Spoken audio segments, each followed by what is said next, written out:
Bonjour en tout cas, je suis ravi, le Pitch Lab de l'INSEAD d'Alumni est ravi d'accueillir Tanguy de la Fouchardière qui est président de Paris Business Angel. Tanguy, bonjour. Bonjour Gilles. Alors Tanguy, il y a une question que j'ai envie de te demander, tu connais très bien la scène Angels. En France, comment on devient Business Angels? Quels sont les profils des personnes que tu as pu rencontrer, que tu peux voir au quotidien? Alors, comment on le devient? On peut le devenir par hasard ou on peut, comme M. Jourdain, se découvrir Business Angel. Historiquement, il y a beaucoup de personnes qui ont pratiqué l'investissement dans des petites startups. C'est souvent ce qu'on retrouve aujourd'hui dans ce qu'on appelle Love Money, mais voilà. Et c'est d'abord une passion d'entreprise. C'est ça qui fait qu'on devient Business Angel, plutôt que de mettre ses petites économies à la caisse d'épargne ou dans notre véhicule. Voilà. On est d'abord passionné par l'entreprise. D'accord. Ok. Et alors Paris Business Angels va fêter ses 10 ans le mois prochain, donc ça va être un très très bel événement je crois. Donc depuis 10 ans que Paris Business Angel existe, quelles sont les leçons, les expériences, éventuellement les erreurs ou les grandes réussites? Quelles sont toutes les leçons que tu retires? Alors, ça serait un peu long à vous expliquer en détail, mais effectivement, il y a eu, comme une start-up, on pourrait d'ailleurs faire l'analogie sans problème, de démarrage de Paris Business Angel en 2004, mais en fait, historiquement, ça va même démarrer en 2003. Et puis, il y a eu une copie qu'on a mis à la poubelle et on en a refait une autre. Ce qui arrive pour les startups est arrivé pour Paris Business Angel, qui est effectivement qui célèbre ses 10 ans et avec quand même une position de leader en France qui est incontestable. Mais c'est passé par des périodes un petit peu acrobatiques. Ça s'est créé en 2003 avec un schéma, un business model qui n'était pas bon, une organisation qui n'était pas bonne. Et on a remis ça à plat et ça a vraiment redémarré en 2004. C'est pour ça qu'on célèbre aujourd'hui les 10 ans. Longue histoire, avec petite équipe, 15 personnes au départ. C'est très tout petit, comme chaque réseau en général, c'est au moins 15 personnes. Voilà. Et puis après ça grossit ou ça grossit pas, mais nous on a réussi à le faire grossir. Ça grossit quand même ça doublait tous les ans, 15, 30, 60, 100. Et même d'ailleurs à un moment on était très inquiets de dépasser les 100. D'abord pour des questions réglementaires, appel public à l'épargne, et puis aussi pour qu'il y ait toujours la dimension humaine, la dimension de la relation entre les gens qui co-investissent dans un dossier auquel ils croient.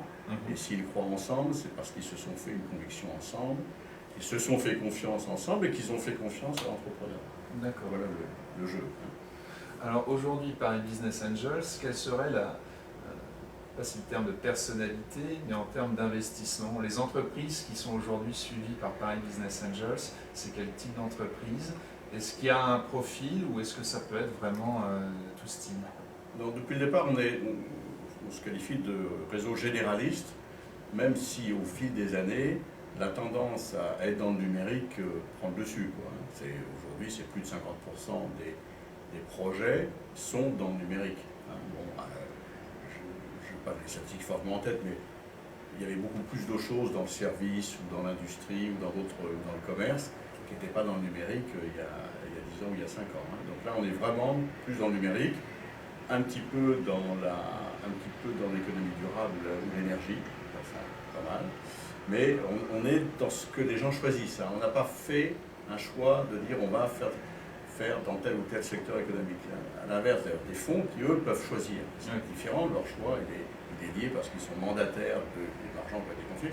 Là, ce qui fait la richesse et de temps en temps le risque, c'est que c'est d'abord la conviction individuelle de chacun des business angels. Pas toujours facile à gérer d'ailleurs, collectivement. Alors donc, les 10 ans arrivent. Paris Business Angels va se développer comment? Est-ce qu'il y a des projets aujourd'hui qui sont dans la boucle? Comment vois-tu l'avenir? C'est une sérieuse question parce que le paysage a beaucoup bougé. Autant, il y a 10 ans, moi je suis chez PBA que depuis 9 ans, donc je suis les premiers quand même, j'ai connu à peu près toute l'histoire. Autant on était dans un peu des joyeux artisans, on a appris beaucoup de choses.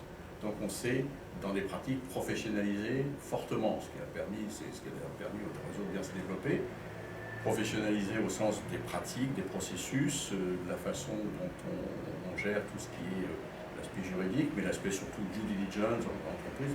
Et collectivement, on a, constitué un bon capital de connaissances qui, même s'il y a un renouvellement de 10 ou 12% par an, reste le capital de l'association, et ça c'est important pour les nouveaux qui rentrent. Maintenant, le paysage est tout à fait différent.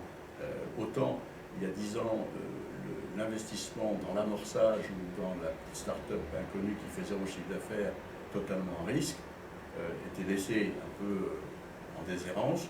Aujourd'hui, quand même, j'ai plutôt l'impression que globalement l'écosystème s'y intéresse de différentes manières. Hein. On est maintenant confronté à des fonds d'amorçage publics ou semi-publics qui se mettent dedans, ce qui est bien. Et ça amène de temps en temps, ça peut amener quelques difficultés. Et puis, il y a le phénomène crowdfunding, qui est une autre façon de s'intéresser aux entreprises, avec beaucoup moins d'implication que les business angels. Les business angels, ils accompagnent au sens, d'abord, il ne faut pas qu'accompagner l'entrepreneur, ils accompagnent l'entreprise dans ses différentes évolutions, et en particulier dans ses levées de fonds. Je connais bien tout le processus, je connais bien les choses qui se passent là-dedans. Il y a 3, 4, 5 levées de fonds pendant les 10 ans où on reste avec l'entreprise. Hein. Et souvent on nous demande quelles sont vos belles sorties. Il n'y a eu que quelques belles sorties. Pourquoi? Parce qu'on ne sort pas tout de suite. On sort au minimum à 5 ans, à 7 ans, et pas toujours. Hein. Parfois jamais.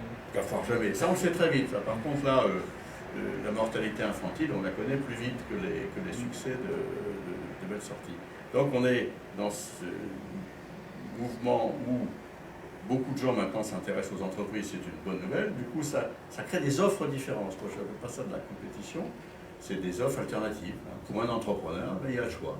Il peut aller taper à la porte des fonds qui font du fonds d'amorçage, bon, très bien, il verra ce que ça donne. Il peut taper à la porte du crowdfunding, il verra ce que ça lui donne. Il peut taper à la porte des business angels. Donc on n'est plus tout seul, hein. Il n'y a plus un précaré qui était un no man's land à une époque, et là aujourd'hui il y a beaucoup de monde. Ok. Alors je vais terminer avec cette question, la question que tout le monde se pose. Un bon entrepreneur, c'est quoi? C'est qui? C'est quoi la qualité fondamentale qui est recherchée chez un entrepreneur? S'il y a une réponse d'ailleurs. Moi, avec ta permission, je modifierai la question. Oui, bien sûr. Qu'est-ce qui fait qu'une entreprise réussit? Alors, il faut surtout avoir une bonne idée. Donc, il y a beaucoup de gens qui ont de bonnes idées. Hein, dans tous ceux qu'on va passer en une, c'est de très belles idées. Mais transformer cette idée qui est souvent portée par un artisan, c'est-à-dire celui qui fait tout, qui imagine tout avec une belle vision de ça, le transformer en manager, entrepreneur et business développeur, ça c'est beaucoup plus compliqué. Donc, difficulté effectivement d'être entrepreneur, c'est celui qui intègre ces trois dimensions. Business développeur, gestionnaire et manager. Hein, et pas seulement pour créer la start-up, je dirais ça c'est paradoxalement pour dire c'est la plus facile, le plus compliqué c'est quand elle atteint 2-3 millions de chiffre d'affaires et que le management doit se modifier, on doit travailler en équipe, voilà, il y a un des critères, travailler en équipe, faire confiance aux équipes qu'on a recrutées, organiser ces choses-là, et puis le bon entrepreneur, il doit être aussi le porteur du projet comme business développeur. Hein, il doit avoir la main là-dessus. Hein. Alors c'est affreux parce que des questions j'en ai plein, et j'en ai quand même une dernière, je ne vais pas faire ça 50 fois. Est-ce qu'aujourd'hui les entrepreneurs, quand ils ont des business angels à bord, entre guillemets, s'en servent bien? Est-ce qu'ils utilisent au maximum ce qu'ils peuvent obtenir de la part des investisseurs? C'est une question qui est orientée, parce que j'ai un point de vue très particulier, enfin, je ne sais pas s'il est particulier à ce niveau-là. Je n'aurai pas de réponse globale, parce que c'est à chaque fois un problème de rencontre, et qu'on peut avoir de bons investisseurs qui ne font pas un bon accompagnement. Voilà. Donc et de temps en temps, d'ailleurs, parce que c'est intéressant de mentionner, parce qu'on a fait une enquête il y a quelques temps, dans Paris Business Angel, sur les attentes réciproques entre l'entrepreneur et l'investisseur business angel. C'était très intéressant parce qu'il y avait une espèce de double frustration, peut-être. Du côté de l'entrepreneur, il pense que vous pouvez l'apporter plus en opérationnel, pas forcément le biais par lequel on peut aider. Je pense que les réseaux personnels des gens ne sont pas suffisamment utilisés. Et tout est une question d'équilibre entre je vais aider l'entrepreneur à s'orienter, à faire ses choix, et ses choix, c'est lui qui va les faire.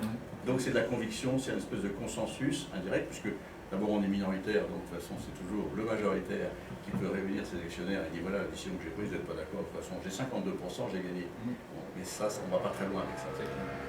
Très bien, merci beaucoup Tanguy. Merci.